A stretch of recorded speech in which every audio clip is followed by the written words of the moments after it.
Hello, welcome to a brief video lecture that I've prepared for you with my comments and concerns on your rough drafts of your multimodal memory, our first assignment. I've looked at your drafts and had some thoughts that I wanted to share with you. Um, first of all, just a reminder on the characteristics of a personal narrative essay. A clearly defined event, a clearly described setting, vivid descriptive details, consistent point of view, and a clear point. So with those first 3 or 4 major bullet items, we're talking about the narrative and as vivid and descriptive as you can make it, as real and intense for the reader as you can make it, the better. This is our supporting evidence in this essay, personal narrative essay, kind of gives all the supporting evidence up front and the argument at the end and the reflection and analysis on it. And so readers are going to be more willing to go along with your argument at the end if you've done a very good job of describing the event and allowing them to see things through your eyes, take a walk in your shoes, and that you're showing and not just telling throughout that point in the essay. So the last major bullet item, a clear point. Why does the story matter? Or to put it a bit more harshly, so what?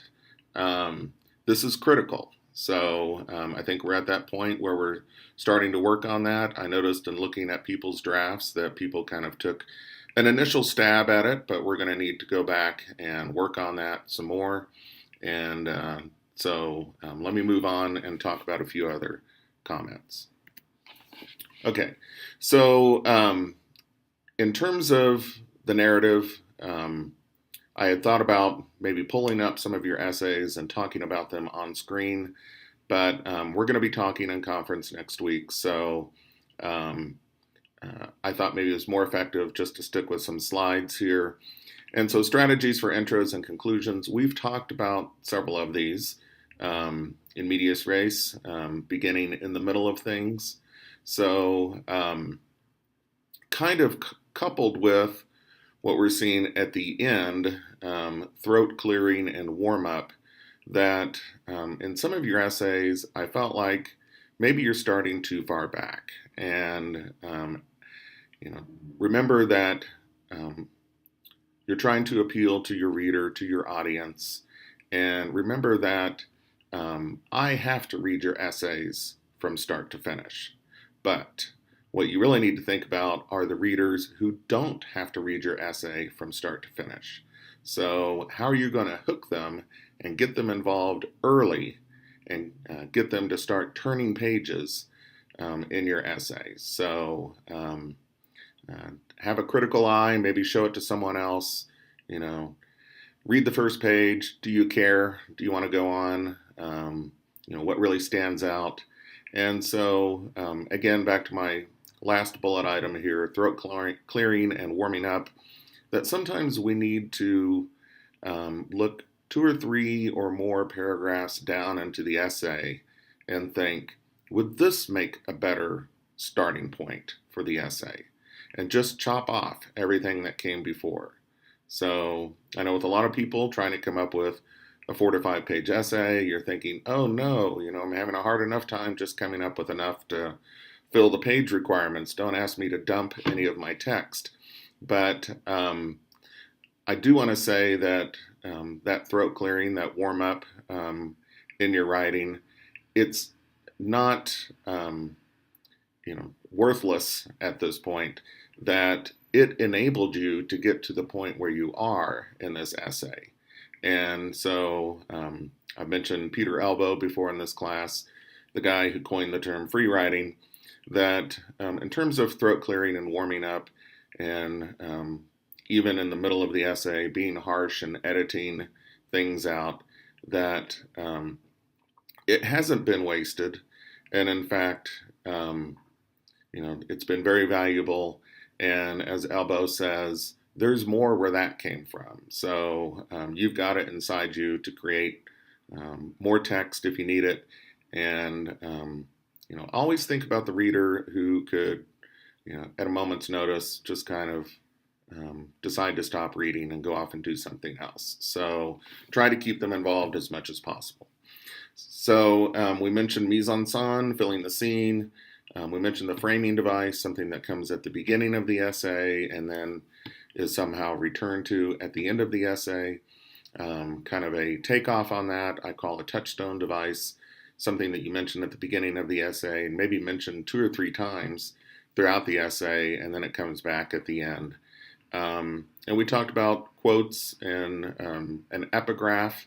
Epigraph is writing that comes before, typically placed between the title and the first paragraph. So I did see a couple of examples of people starting with quotes, but they stuck them in the first paragraph. So we probably need to separate that off.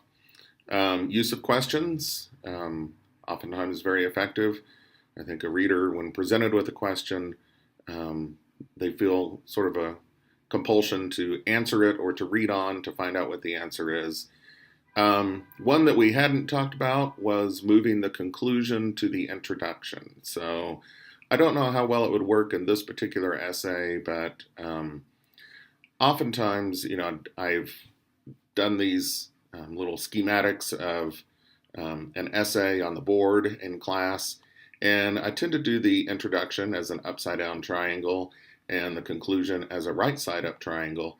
And so they kind of mirror each other, and frequently introductions and conclusions do mirror each other. And sometimes we say it best in the conclusion. So phenomenon in writing is sometimes we really write our way toward what we're trying to say. So from time to time, it's a helpful thing to maybe go look at that conclusion and think, would this make a good introduction, to help pull the reader in? I've said it so well here. So keep all of these strategies in mind and try to make your narrative vivid and entertaining for your reader, and keep your audience in mind. Okay. Okay, so now we're at the point where we're ready to start working on that conclusion. And I've noticed that several of you, well, pretty much everyone, seems to have made a stab at the conclusion. And that's fine. I frequently do it myself. And I think of it as a placeholder at this point. So here's my initial attempt at my conclusion, but I know I'm going to come back to it several more times and work on it. And so my last bullet item here says probably involves several writing sessions. So you should plan on that. That, as I've said earlier here, it involves abstract thinking, climbing the abstraction ladder, so to speak. And words become elusive at that point because we're dealing with abstract language, abstract thought. So sometimes we have to flesh things out a little bit. We kind of talk around it because we can't quite hit it exactly on the head. And so I have here in parentheses, in other words, and as I mentioned in class, that I sometimes use those little sentence stems. In other words, what I'm really trying to say is, to put it yet another way, as a way of fleshing out my ideas and seeing how many different ways I can say something, and then keeping the best of them, but also keeping some of the others as well, because as I've said a little bit elsewhere, the second to last bullet item shows a writer thinking on paper. So we're kind of working it out in front of the reader. And so sometimes I keep those little sentence stems, sometimes I take them off, but they are compelling to the reader. And as I say in that second to last bullet point, using tentative language, perhaps, maybe, possibly. We can think of these as modals and qualifiers. So modals might, could, perhaps. They modulate what the writer is talking about. And so these show a writer thinking on paper. And this is an appeal to ethos. So the narrative is an appeal to pathos, the strongest of the rhetorical appeals. Ethos is the second strongest of the rhetorical appeals. But if you kind of present it like you've got it all figured out, then I would say that's an appeal to logos, which is highly effective in many situations, but it's also the weakest of the rhetorical appeals. So, okay, so kind of tying in with logos, third bullet item, it should not be overly obvious. So sometimes we see these cliche endings, and I talked about a couple of them, like don't cry over spilled milk, and life goes on, and you know, other types of things. But I just with some of the initial stabs at the conclusion, I thought many of them were a bit too neat and tidy. And this process of meaning making and making sense out of experiences is a messy process. And so let it play out on paper. It's very compelling to the reader if you do that. So, first bullet item, I said it's your argument in your essay. Talked about that already. The narrative is the supporting evidence. Personal narrative does it that way, that we kind of offer the supporting evidence up front, generally speaking, although we can have a reflective, analytical tone throughout. But primarily it's concentrated at the end. And then the second bullet item, it's the takeaway from your paper for your reader. So I call it the act of transference. It's the thing that the reader can take from having invested time and energy in reading your paper, and they can now take it and apply it to their own lives. So back to that rather harsh sounding question, so what? This is the big so what in your paper. And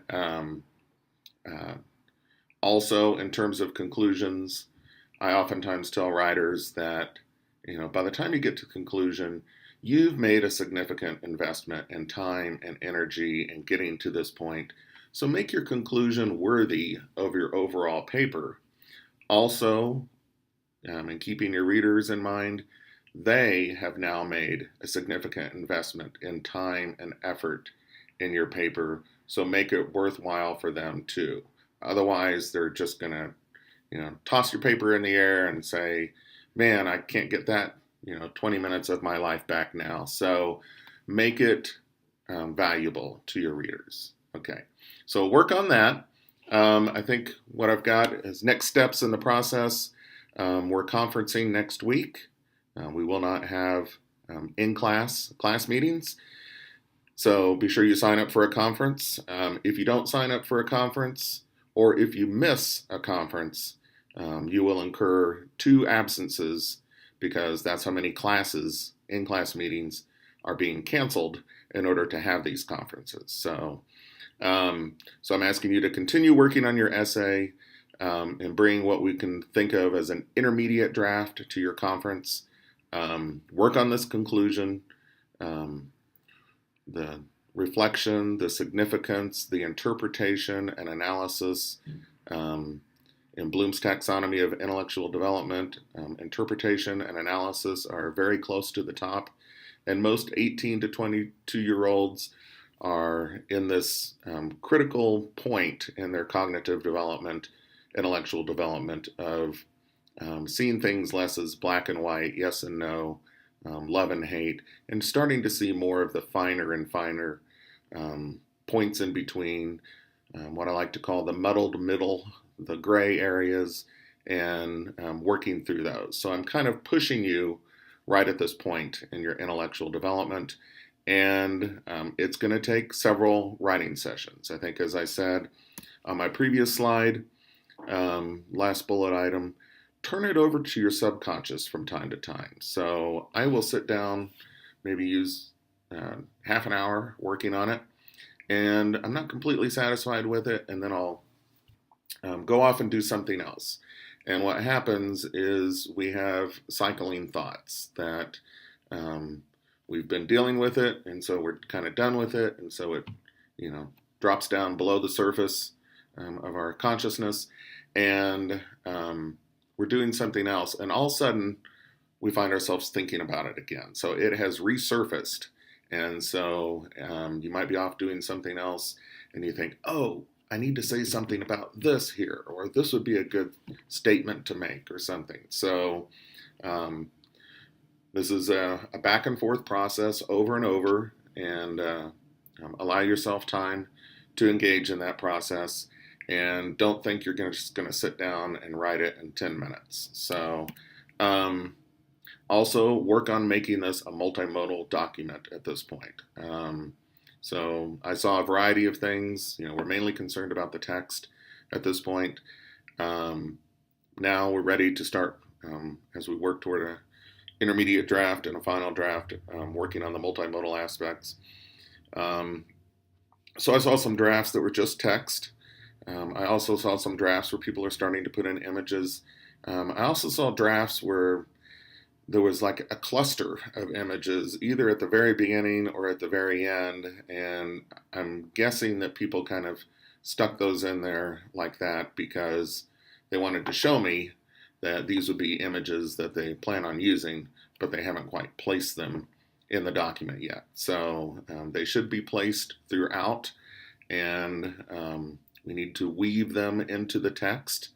A text, much like a textile, which is material, it's woven together with a thread of meaning running through it. And so we're trying to create that thread of meaning in the written text and also in the visual text, and tying all that together. So probably about as much as I can say about your rough drafts at this point. And good luck working on your intermediate draft. And I look forward to seeing you next week to talk about your intermediate drafts. Thank you very much.